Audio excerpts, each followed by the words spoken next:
Good afternoon, class. My name is Manan and I am here with my colleague Prithvi. We are going to present the demo of the Capstone project, Controlled Malware Analysis Lab, CMAL. Our project calls for the creation and adoption of an isolated, simple, practical, and research-supported intervention that addresses the need for the security analysts and incident responders to analyze and mitigate the potential threats, and not just by deleting it without studying the consequences. Malware is a software with malicious intentions. So why we need an isolated lab to analyze the malware? Most of the time when an organization comes across an alert where any malware or potential malware is found, they aim to remove it and delete the malware as soon as possible, which is in fact important. However, understanding the consequences of what if it is already detonated is also important. Let's see how we achieved it. The proposed solution is to analyze a copy of the malware in the isolated network and study to understand the consequences. We have used three machines which are as follows. The first one is the analysis machine 1, which is a Flare VM. The second one is the analysis machine 2, which is a Remnux VM. And the third one is the C2 command and control server, which is a Covenant one. As you can see, this is the control lab environment, which can work as an extension of a security operations center. Both the analysis machines 1 and 2 and the C2 server are interconnected inside an isolated environment, which has its own internet, which is of course not real but simulated. It's time to dive deep into each one of these machines and understand more about it.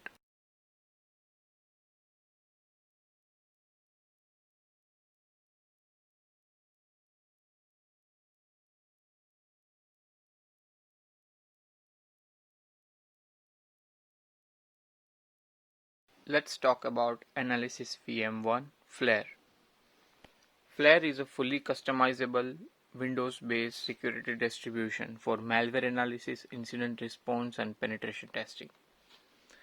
Configuring this machine is important because this also works as a sealed shell where malware can be detonated. So it is advisable to keep it inside a safe environment to reduce the chances of leakage. Before detonation of the malware, it is necessary to make sure that VMs are in host-only mode with required snapshots already taken for hassle-free rollback. Here, for this project, this is the primary analysis VM wherein we have a set of required tools already installed and ready to dissect the malware specimen. Some of the tools that will be used for presentation are following: disassemblers, decompilers, debuggers, and other utilities.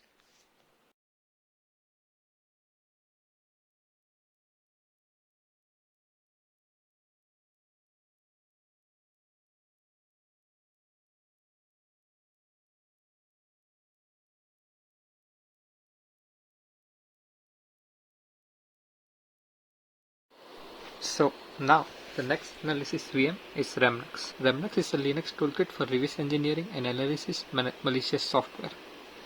Remnux provides a curated collection of free tools created by the community. Analysts can use it to investigate malware without having to find, install, or configure the tools. So what kind of problem does Remnux solve? It's good for extracting IOCs, disassembling, decompiling binaries or Windows executables such as PE files, decoding, deobfuscating, deciphering, and decrypting, and also good for analysis memory or code injection and other malicious activities. Examining suspicious documents such as PDF, Microsoft Office, and emails. But for this lab, we are going to use this as a network analyzer, for which we are going to use Wireshark, a DNS gateway, and Internet Simulator. For that, we are going to use INetSim. However, not to forget that this is our secondary analysis machine.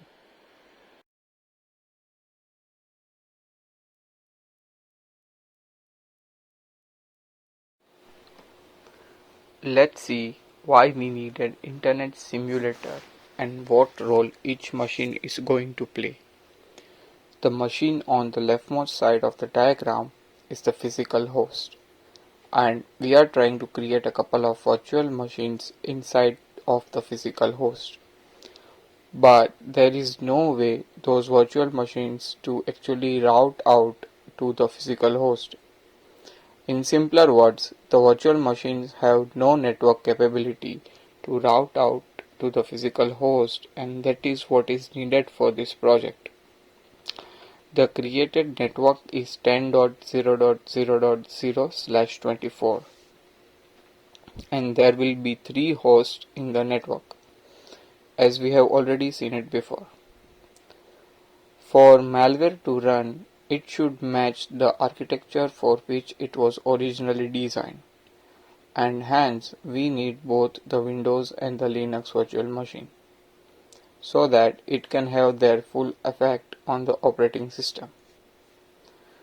So now, Remnux has the capability of installing the tool called inetsim. It is going to respond to any outbound internet request that the malware is going to make. So if the running malware tries to connect to any strange website, Remnux with this inetsim up is going to fetch a web page and give HTTP response code of 200. Although in reality no connections have been made to that particular website. Adding to this, we can also monitor what information the malware is trying to transfer, if it is trying at all. So, in a broader sense, Flare is used for analyzing particularly host-based indicators, while using Remnux we can focus on analyzing them at the network protocol level, using Wireshark, TCP/dump, etc. Now we will pivot back to Remnux and see how it works.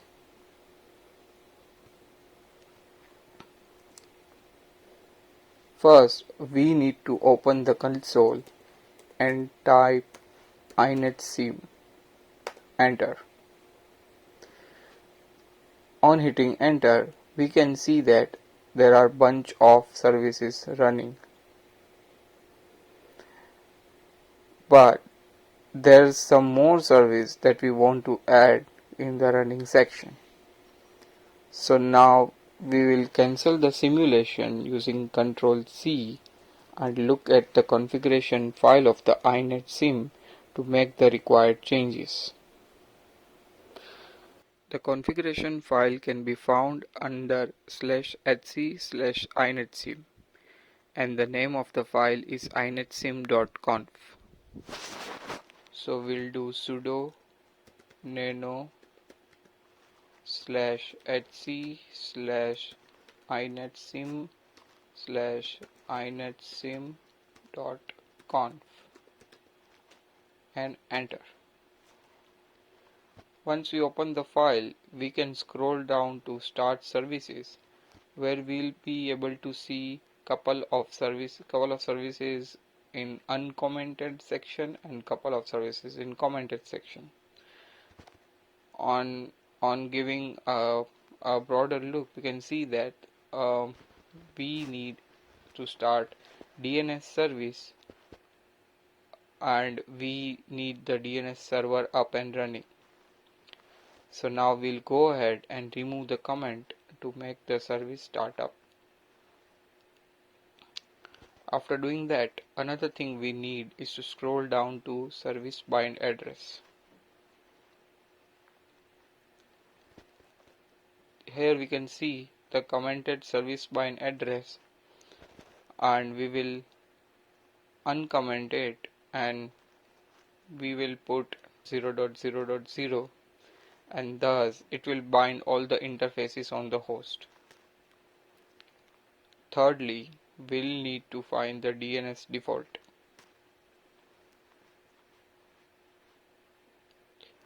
DNS default will be under the section of service DNS. Here we can see that the DNS bind port is 53. which is good, but we need to uncomment the default DNS IP and rewrite it as the IP of the Remnux VM. After doing that, we can write and save the file. Once it's done, you can go ahead to the console again and write inetsim and hit enter. Now you can also able to see the DNS 53 TCP UDP starter in the running service section. So now going back to the Flare VM, and let's see the application of this. We can go open up the browser and we are gonna type the IP of the Remnux VM and we'll hit enter. We can see the default inetsim HTTP server fake mode web page instead of the website. This concludes that the internet simulators working inside the isolated network. Other than that, let's assume if the malware is trying to download an exe. So if you just go to napton.com/malware.exe, you can see that it's downloading a fake exe. So it gives the malware the confirmation that the file is downloaded and it will proceed further execution. Also, if in any case the malware tries to open any JPG or PNG file, the inetsim also provide a web page or a fake PNG for that too. Let's check the captured packet between these two VMs, and we go to filter HTTP, and here we can see that we tried to access the PNG, the malware.exe and everything. So that's how Remnux VM works as a mediator. It used for network analysis and internet simulation.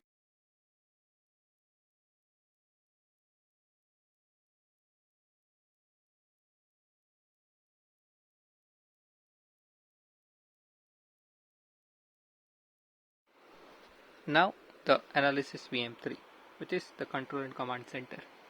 So what is an control and command center? Control and command center, also known as C2, is the combination of tools and technique used by pen tester to persist and communicate in the target environment. How do you do that? Covenant is a .NET command and control framework that aims to highlight the attack surface of .NET, which makes the use of offensive .NET tradecraft easier, and serves as a collaborative command and control platform for red teamers. Covenant is an ASP.NET Core cross-platform application with a web-based interface allowing multi-user collaboration. Talking about the architecture of Covenant. Covenant is a server-side component of the client-server architecture. Covenant runs the command and control server hosted on infrastructure side between operators. Next is Elite. Elite is the client-side component of the client-server architecture. Elite is command line interface that operators use to interact with the Covenant server to conduct operations. The last is Grunt. A Grunt is the name of Covenant implant that is deployed to the target. Now the features of Covenant. So Covenant is developed in C#. Very convenient to write. The server, the client, and the implant all in the same language. Tracking indicators. Covenant monitors indicators throughout an operation and aggregates them in the indicator menu. This enables an operator to carry out actions that are tracked during an operations and simply describe those actions to the blue team during or at the end of the evaluation for instructional purpose. Third is listener profiles. This controls how the network communication between Grunt implants and Covenant listeners.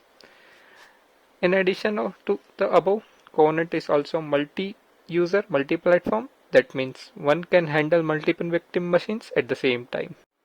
Now let's have a look at the Covenant dashboard.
So as we can see, the Covenant is now locally hosted on loopback IP on port 7443.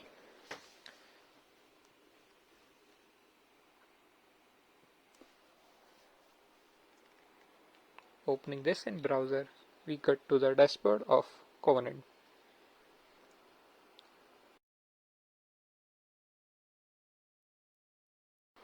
Here in the dashboard we can see grunts, listener and the tasking.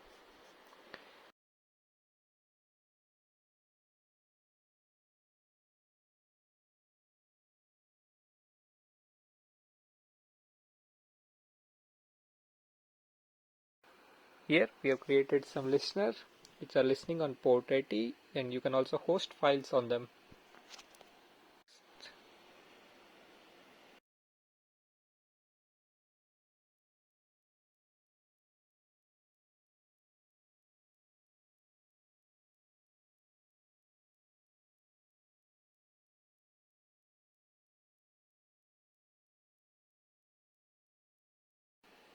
Then we have launchers, grunt. In the grunt it shows the implants that are already deployed on the target machines, and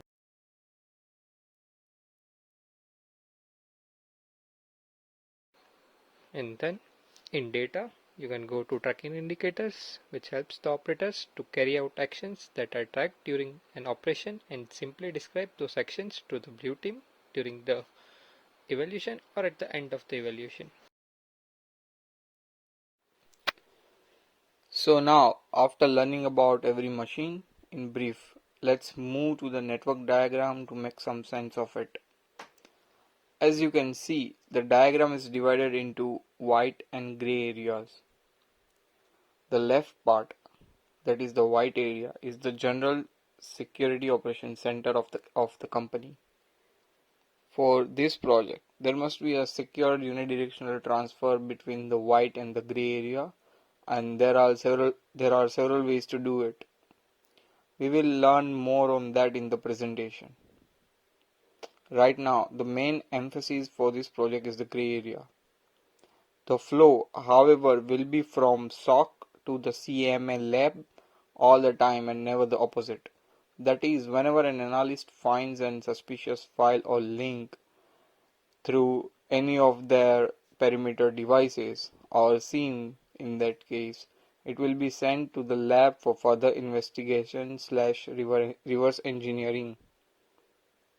Once the analysis is done and the outcomes are obtained, SOC team can learn more about the outcomes in the weekly bi-weekly meetings.